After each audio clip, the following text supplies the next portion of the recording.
ونعوذ بالله من شرور أنفسنا ومن سيئات أعمالنا من يهده الله فلا مضل له ومن يضلل فلا هادي له ونشهد أن لا إله إلا الله وحده لا شريك له ونشهد أن سيدنا مولانا محمدا عبده ورسوله أما بعد فأعوذ بالله من الشيطان الرجيم بسم الله الرحمن الرحيم وتالله لأكيدن أصنامكم بعد أن تولوا مدبرين فجعلهم جذاذا إلا كبيرا لهم لعلهم إليه يرجعون. وقال الله تبارك وتعالى واذكر في الكتاب إبراهيم إنه كان صديقا نبيا إذ قال لأبيه يا أبت لم تعبد ما لا يسمع ولا يبصر ولا يغني عنك شيئا يا أبت إني قد جاءني من العلم ما لم يأتك فاتبعني أهدك صراطا سويا صدق الله العظيم. میرے محترم بزرگوں اور عزیز بھائیوں، بات چل رہی تھی حضرت ابراہیم علیہ السلام کی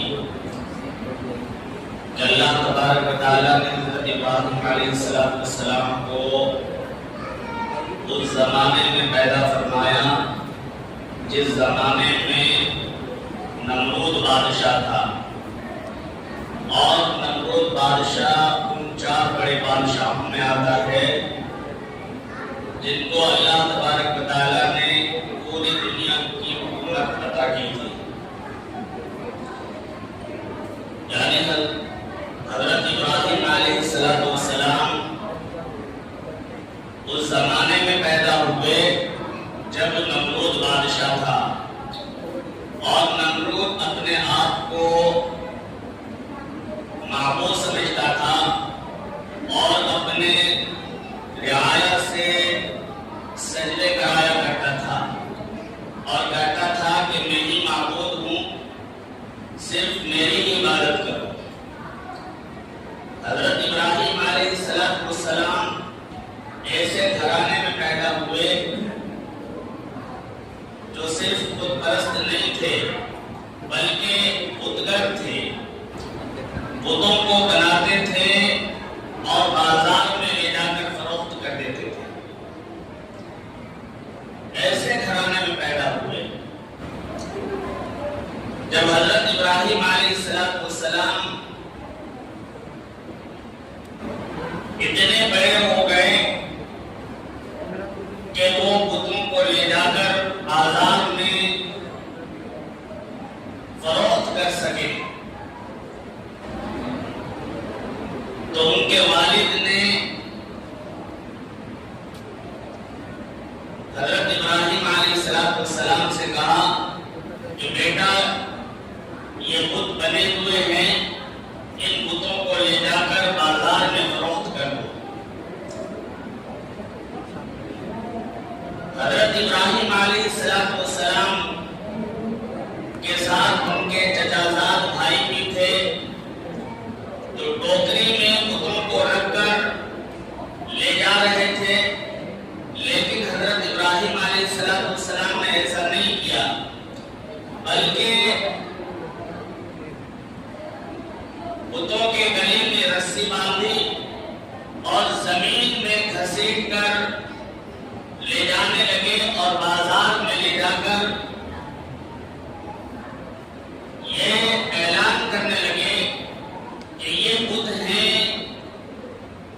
جن کو ہمارے والد نے، ہمارے چچا نے اپنے ہاتھوں سے تراش کر بنایا ہے. یہ بت نہ آپ کو نفع پہنچا سکتے ہیں اور نہ ہی نقصان پہنچا سکتے ہیں. نہ چاہتے ہوئے بھی حضرت ابراہیم علیہ السلام کو یہ سب کرنا پڑتا تھا، لیکن انہوں نے قسم کھا لی. قرآن کہتا ہے وَتَاللَّهِ لَأَكِيدَنَّ أَصْنَامَكُمْ بَعْدَ أَن تُوَلُّوا مُدْبِرِينَ. خدا کی قسم میں ایک دن ان بتوں کی ضرور ڈک بناؤں گا. اس وقت جب تم لوگ یہاں سے چلے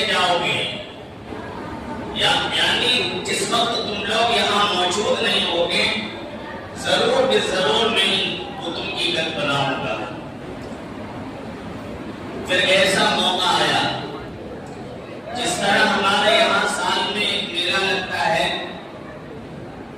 اور ہم سب جھنڈ کے جھنڈ میلے میں جاتے ہیں اور بڑے شوق سے میلے میں جا کر خرید و فروخت کرتے ہیں، ان کے یہاں بھی ایسا ہی تھا کہ سال میں ایک میلہ لگتا تھا، پوری قوم میلے میں جاتی تھی۔ جب میلہ لگا اور پوری قوم میلے میں جانے لگی تو ایک نے حضرت ابراہیم علیہ السلام سے کہا کہ ابراہیم کیا تو ہمارے ساتھ میلے میں نہیں جاتا؟ حضرت ابراہیم علیہ السلام نے کہا میں بیمار ہوں اس لیے میں تمہارے ساتھ نہیں جا سکتا۔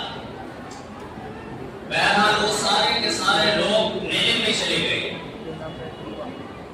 تو حضرت ابراہیم علیہ السلام نے دیکھا کہ یہاں کوئی نہیں ہے، اچھا موقع ہے۔ ایک کلہاڑی ہاتھ میں لی اور بت خانے کے اندر داخل ہو گئے۔ بت خانے کے اندر داخل ہو گئے، وہاں بہت سارے بت رکھے ہوئے تھے۔ حضرت ابراہیم علیہ السلام نے کسی کے ہاتھ کاٹ دیے، کسی کی ناک توڑ دی، کسی کی آنکھیں توڑ دی، کسی کا سر اڑا دیا، کسی کے کان کاٹ دیے، کسی کے پاؤں کاٹ دیے، یعنی تمام بتوں کی گت بنا دیا، تمام بتوں کو توڑ ڈالا سوائے ایک کے۔ قرآن کہتا ہے فَجَعَلَهُمْ جُزَازًا إِلَّا كَبِيرًا لَهُمْ لَعَلَّهُمْ إِلَيْهِ يَرْجِعُونَ۔ تمام بتوں کو توڑ دیا مگر جو ان بتوں میں سب سے بڑا بت تھا اس بت کو چھوڑ دیا۔ اس لیے چھوڑ دیا تاکہ لوگ جب میلے سے واپس آئیں گے، اور ان کے یہاں یہ رواج تھا کہ جب لوگ میلے میں جاتے تھے تو پہلے بت خانے میں داخل ہوتے تھے، بتوں کے سامنے اپنے سروں کو جھکاتے تھے، ماتھا ٹیکتے تھے، پھر میلے میں چلے جاتے تھے۔ جب میلے سے واپس آتے تو پھر بت خانے میں داخل ہوتے اور جو چیز وہ میلے سے لے کر آتے تھے وہ بتوں کے سامنے چڑھاتے تھے۔ تو اسی ارادے سے کہ وہ لوگ جب واپس آئیں گے تو اپنے گھر جانے سے پہلے وہ اس بت خانے میں داخل ہوں گے، اپنے بتوں کے سامنے اپنے سروں کو جھکائیں گے، چڑھاوے چڑھائیں گے۔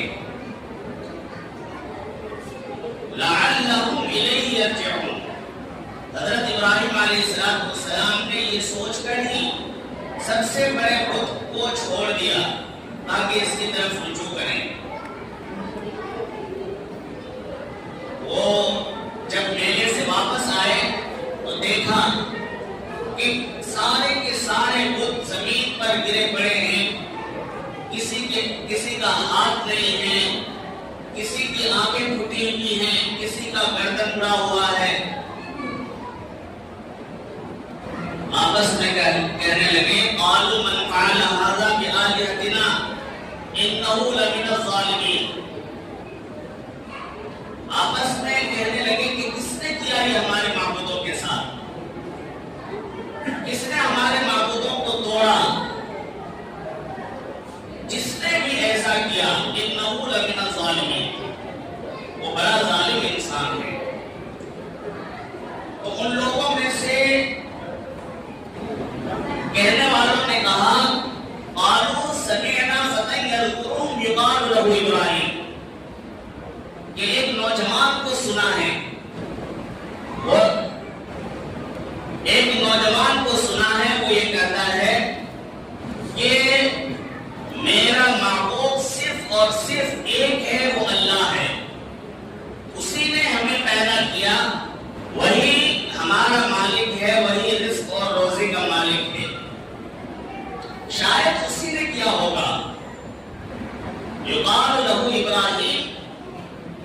اس کا نام ابراہیم ہے. قالوا فأتوا به على أعين الناس لعلهم يشهدون.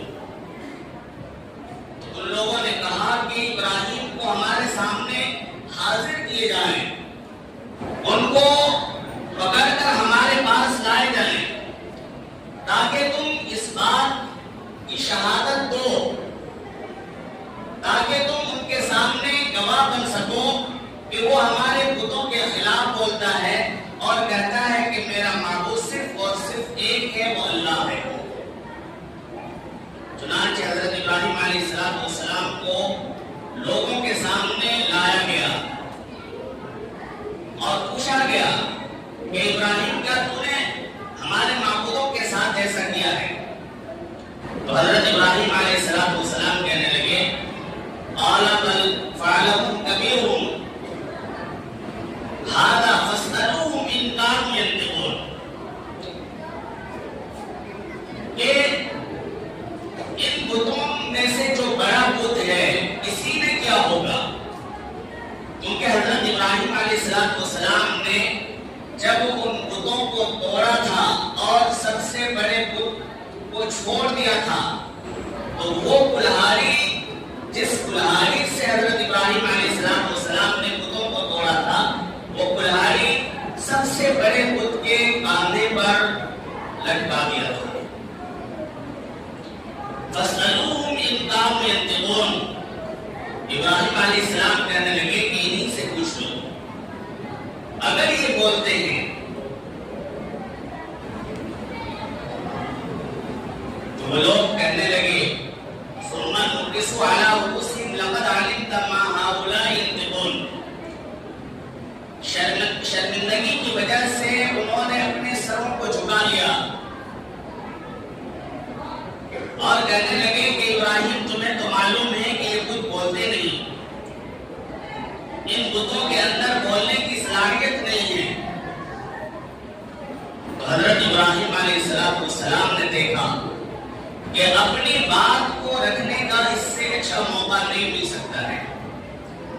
حضرت ابراہیم علیہ السلام کہنے لگے افتعبدون من دون اللہ ما لا ينفعکم شیئا ولا یضرکم. جب یہ بت بول نہیں سکتے, بولنے کی صلاحیت ان کے اندر نہیں ہے, جو تمہیں کسی طرح کا نفع اور نقصان نہیں پہنچا سکتے ہیں, پھر تم کیوں ان بتوں کی عبادت کرتے ہو, کیوں ان بتوں کو پوجتے ہو؟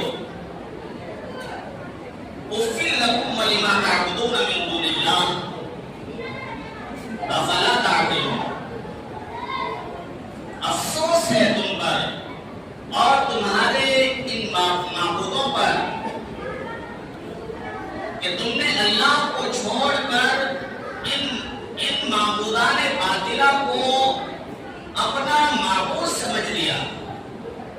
کیا تم اتنی بھی, تمہارے اندر اتنا بھی عقل نہیں ہے کہ تم اس بات کو سمجھ سکو کہ اللہ کے سوا کوئی ذات نہیں ہے جو زندہ کر سکتا ہے, جو زندگی دے سکتا ہے اور جو موت دے سکتا ہے. میرے بھائی اور بزرگوں, یہ بات بادشاہ وقت نمرود تک پہنچ گئی. پھر نمرود کے سامنے حضرت ابراہیم علیہ السلام کو پیش کیا گیا. نمرود نے پوچھا کہ ابراہیم تیرے معبود میں اور مجھ میں کیا فرق ہے جو تو یہ کہتا ہے کہ میرا معبود وہ ہے جس نے تمام انسانوں کو پیدا کیا, یہ زمین و آسمان اور یہ چاند سورج سب کو اس معبود نے پیدا کیا ہے, اس ذات نے پیدا کیا ہے جو خالق الارض والسماوات ہے. کیا کون سی ایسی بات ہے جو میں نہیں کر سکتا؟ کیونکہ نمرود بھی اپنے آپ کو رب کہلواتا تھا. تو حضرت ابراہیم علیہ السلام کہنے لگے میرا معبود تو وہ ہے جو زندگی دیتا ہے اور جو موت دیتا ہے. جو مردوں کو زندہ کرتا ہے اور زندوں کو مردہ کر دیتا ہے۔ نمرود نے کہا کہ یہ کام تو میں بھی کر سکتا ہوں، میں بھی موت دے سکتا ہوں اور زندگی بھی دے سکتا ہوں۔ چنانچہ نمرود نے 2 قیدیوں کو بلایا، ایک بے قصور تھا، جلاد کو اشارہ کیا کہ اس کو قتل کر دیا جائے۔ چنانچہ جلاد نے بے قصور قیدی کو قتل کر دیا اور جو سزا کا مستحق تھا اس کو چھوڑ دیا۔ نمرود کہنے لگا کہ ابراہیم، کیا تو نے دیکھ لیا کہ میں نے ایک کو زندگی دے دی اور دوسرے کو موت دے دی؟ یہ کام تو میں بھی کر سکتا ہوں۔ حضرت ابراہیم علیہ السلام سوچنے لگے کہ یہ نمرود اتنا بیوقوف ہے جو موت اور زندگی کے فلسفے کو نہیں سمجھ سکتا۔ چنانچہ حضرت ابراہیم علیہ السلام نے ایک اور دلیل پیش کر دیا اور کہا کہ میرا خدا تو وہ ہے فَإِنَّ اللَّهَ يَأْتِي بِالشَّمْسِ مِنَ الْمَشْرِقِ فَأْتِ بِهَا مِنَ الْمَغْرِبِ۔ میرا خدا تو وہ ہے جو مشرق سے سورج کو نکالتا ہے اور مغرب میں غروب کر دیتا ہے۔ اگر تمہارے اندر اتنی طاقت ہے کہ تم مغرب سے سورج کو نکال کر مشرق میں غروب کر دو تو تم ایسا کر دکھاؤ۔ قرآن کہتا ہے فَبُهِتَ الَّذِي كَفَرَ، کافر نمرود مبہوت ہو گیا، کیونکہ نمرود خدا نہیں تھا، وہ ایسا نہیں کر سکتا تھا کہ سورج کو مغرب سے نکال کر مشرق میں غروب کرتے، اتنی طاقت نہیں تھی۔ جب نمرود سے یہ کام نہیں ہو پایا تو کہنے لگا قَالُوا حَرِّقُوهُ وَانصُرُوا آلِهَتَكُمْ إِن كُنتُمْ فَاعِلِينَ، ابراہیم کو آگ میں چلا دو اور اپنے معبودوں کی مدد کرو، اگر تم ایسا کر سکتے ہو تو ایسا کرو کہ ابراہیم کو آگ میں چلا دو۔ چنانچہ لکڑیاں جمع کی گئی، 40 دن تک اس آگ کو دہکایا گیا۔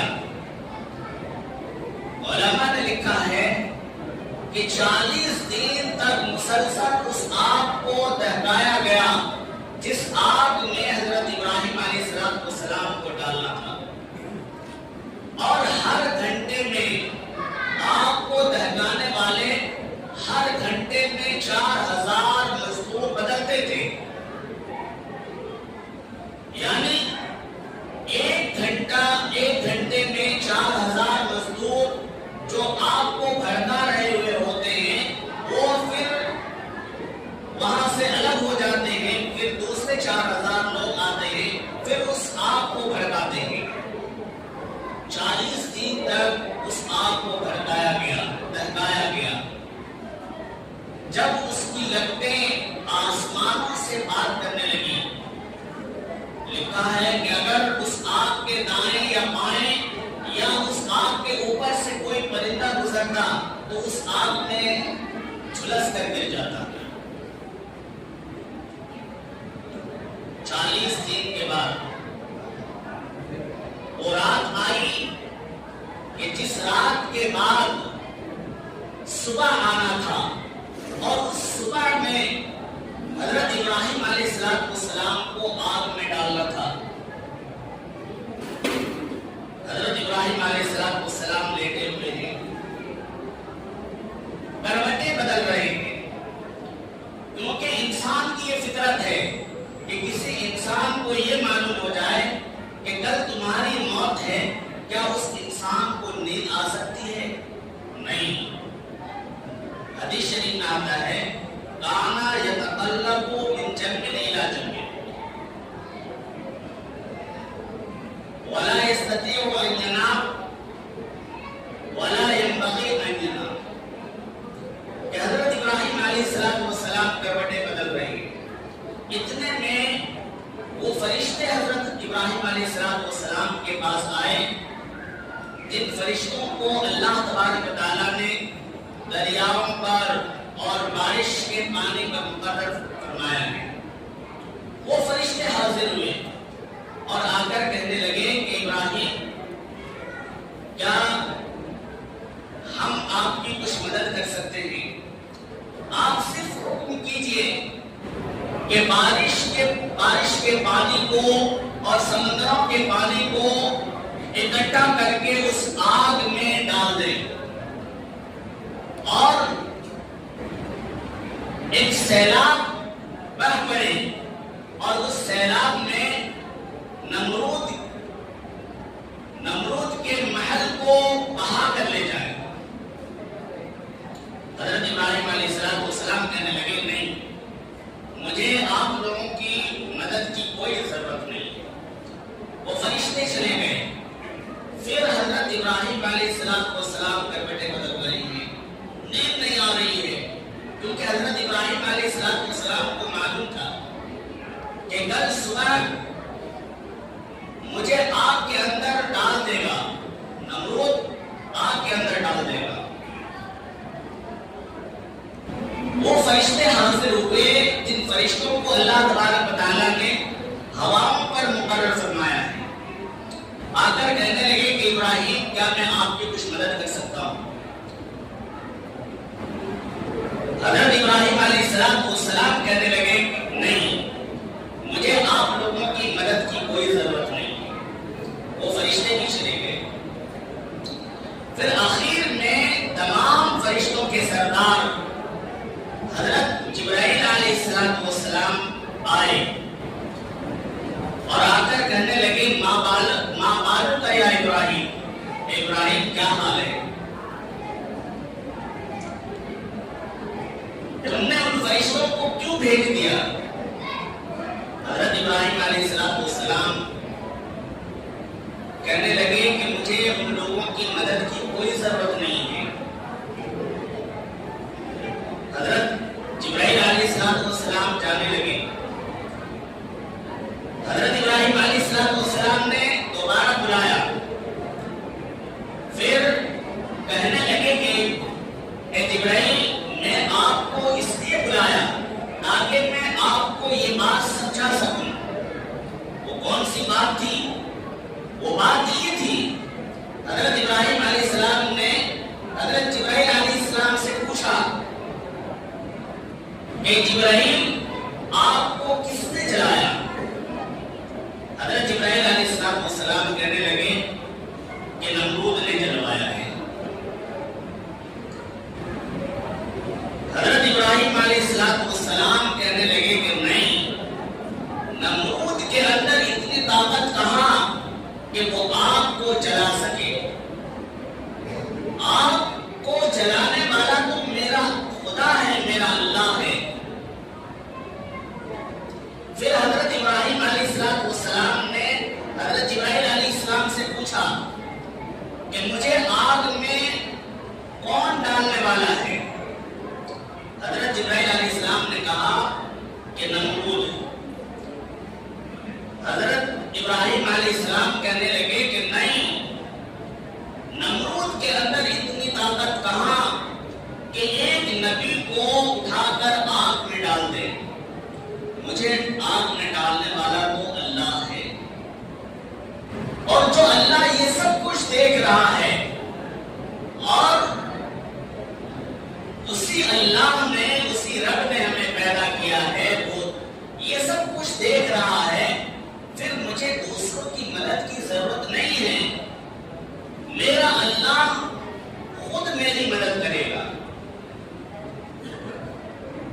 میرے بھائی اور بزرگوں، حضرت ابراہیم علیہ السلام سے اللہ تبارک و تعالیٰ نے پوچھا کہ ابراہیم کیا حال ہے؟ حضرت ابراہیم علیہ السلام نے کہا کہ اللہ تو دیکھ رہا ہے، اب میں کیا کروں؟ اللہ تبارک و تعالیٰ نے فرمایا کہ ابراہیم، نمرود کے آگ میں ڈالنے سے پہلے اپنے آپ اس آگ میں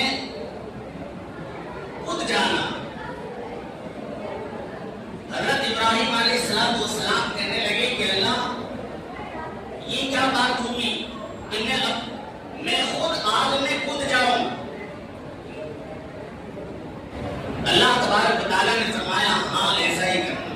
چنانچہ حضرت ابراہیم علیہ السلام خود آگ میں کود گئے، 40 دن تک اس آگ کے اندر رہے۔ اللہ تبارک و تعالیٰ نے ایسا انتظام فرمایا تھا۔ قرآن کہتا ہے جب اللہ تبارک و تعالیٰ نے آگ کو حکم دیا قُلْنَا يَا نَارُ كُونِي بَرْدًا، جب یہ حکم فرمایا کہ آگ تو ٹھنڈی ہو جا، تو وہ آگ ٹھنڈی ہو گئی، اور اتنی ٹھنڈی ہو گئی کہ ٹھنڈ کی وجہ سے حضرت ابراہیم علیہ السلام کانپنے لگے۔ تو اللہ تبارک و تعالیٰ نے فرمایا وَسَلَامًا، کہ ٹھنڈی ہو جا سلامتی کے ساتھ، یعنی اتنی بھی ٹھنڈی مت ہونا کہ ابراہیم کو تکلیف پہنچے سرد کی وجہ سے، ٹھنڈی کی وجہ سے۔ چنانچہ وہ آگ گلے گلزار ہو گئی۔ اللہ تبارک و تعالیٰ نے بہشت یعنی جنت کے پھل کا انتظام فرمایا۔ 40 دن تک اللہ کا دیدار کرتے رہے اور 40 دن تک جنت کا پھل کھاتے رہے۔ 40 دن کے بعد جب حضرت ابراہیم علیہ السلام باہر آئے تو چہرہ آگ کی صلاحیت ہے کہ جب کوئی شخص آگ کے اندر داخل ہوتا ہے یا کسی کی انگلی چل جاتی ہے تو اس جگہ کالا پڑ جاتا ہے، لیکن حضرت ابراہیم علیہ السلام جب 40 دن کے بعد اس آگ سے باہر تشریف لائے تو چہرہ پہلے سے زیادہ روشن تھا۔ باقی بات انشاءاللہ